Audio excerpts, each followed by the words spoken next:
നിയമസഭാ തെരഞ്ഞെടുപ്പിലെ കനത്ത തോൽവിക്ക് പിന്നാലെ മുഖ്യമന്ത്രി പിണറായി വിജയൻ രാജിവെച്ചു. രാജി സ്വീകരിച്ച ഗവർണർ രാജേന്ദ്ര അർലോക്കർ പകരം സംവിധാനമാകുന്നതുവരെ ചുമതലയിൽ തുടരാൻ പിണറായിയോട് ആവശ്യപ്പെട്ടു. കണ്ണൂരിലുള്ള മുഖ്യമന്ത്രി വൈകിട്ട് 7 മണിയോടെ പ്രത്യേക ദൂതൻ വഴി രാജിക്കത്ത് ലോക് ഭവനിലെത്തിക്കുകയായിരുന്നു. നിയമസഭാ ഫലം വന്ന ശേഷം നാളെ ചേരാനിരുന്ന മന്ത്രിസഭാ യോഗവും വേണ്ടെന്ന് വെച്ചു. കഴിഞ്ഞ വെള്ളിയാഴ്ച ഓൺലൈനായി ചേർന്ന അവസാന മന്ത്രിസഭാ യോഗത്തിലും കുറഞ്ഞ ഭൂരിപക്ഷത്തിലാണെങ്കിലും ഭരണ തുടർച്ചയുണ്ടാകുമെന്ന വിശ്വാസമാണ് മുഖ്യമന്ത്രി പങ്കുവച്ചത്.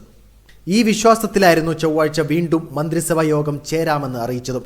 സംസ്ഥാനത്ത് UDF തരംഗം ആഞ്ഞുവീശിയപ്പോൾ 13 മന്ത്രിമാരടക്കം തോറ്റു. സിറ്റിംഗ് സീറ്റുകളിൽ ഉറച്ച വിജയപ്രതീക്ഷ അർപ്പിച്ച് വീണ്ടും കളത്തിലിറങ്ങിയ മന്ത്രിമാരാണ് കൂട്ടത്തോൽവി ഏറ്റുവാങ്ങിയത്.